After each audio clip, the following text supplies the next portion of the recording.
ఈ భక్తిహీనుల కొమ్ములు దేవుడే విరగొట్టాలి, నీతిమంతుల కొమ్ములు హెచ్చింపబడును. చెప్పడం కూడా ఒకసారి.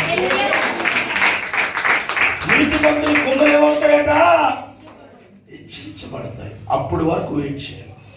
ఏ దినాన్న, ఏ సమయాన్న, ఏ రోజున దేవుడు నీ మీదకి ఆ బలమైనటువంటి అభిషేకం పంపిస్తాడు, అప్పటి వరకు నువ్వేం చేయాలట? వెయిట్ చేయాలి. కాయల్లో వచ్చేసింది, ఏం చేయాలి అర్థం అవ్వాలి.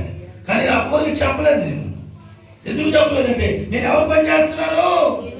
ఏసీ పని చేస్తున్నాను. ఏసీ పని చేస్తున్నాను కనుక ఏసీకి తెలుసు నాకేమవుతుందో. హల్లెలూయా. దేవుని బిడ్డ గమనించాలి. దేవుడు పని జరుగుతున్నప్పుడు ఎవరికి చెప్పవలసిన పని లేదు. వినేవాళ్ళు వింటున్నారు. యేసు ప్రభు మంచి దేవుడు అంటున్నారు, ప్రార్థన చేయించుకుంటున్నారు, అద్భుతంగా రెస్పాండ్ అవుతున్నారు. ఎక్కడ ఆటంకం లేదు. దేవునికి స్తోత్రం. మనం అడుగు పెడితే దేవుడు పరిశుద్ధ అభిషేకం అలా దింపుతాడంతే. ప్రభు మనతో ఉంటాడు అని ఒక ధైర్యంతో మనం వెళ్తాం.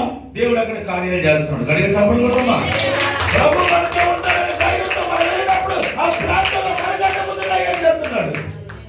మనకంటే ముందు ఎవరు వెళ్తున్నారట? యేసు వెళ్తున్నాడు.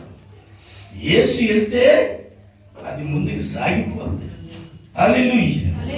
కనుక దేవుని ప్రియమైన బిడ్డలారా గమనించండి, పరిశుద్ధాత్మ దేవుడు ఈరోజు మాట్లాడుతున్నాడు. భక్తిహీనులు ఎంతమంది నిన్ను బాధ పెట్టవచ్చు, కానీ వారి యొక్క కొమ్ములను దేవుడు ఇచ్చేస్తాడు. చూసారా ఏమైంది? కాళ్ళు వెనక్కి.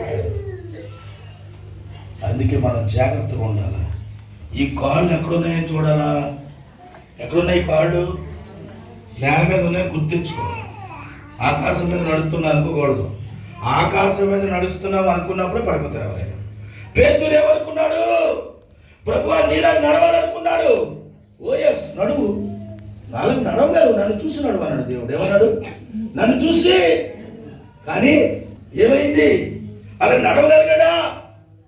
కొంతవరకు నడిచేళ్ళే. నేనే అనుకున్నాడు. నేను అనుకున్నాను. ఎవరు తెలిసిపోయింది? యేసుబాబుకి తెలిసిపోయిందమ్మా. ఎవరు తెలిసిపోయిందమ్మా? నేనే అని పేతురు అనేసుకున్నాడు అని యేసుబాబుకు తెలిసిపోయి యేసు ఎలా చూసాడు? తప్పని పడిపోయాడు. మనం కొరకు చూసినప్పుడే మనం నడవగలం. ఆయన ఎప్పుడైతే ఒక్క సెకండ్ మన వైపు చూడకుండా మౌనం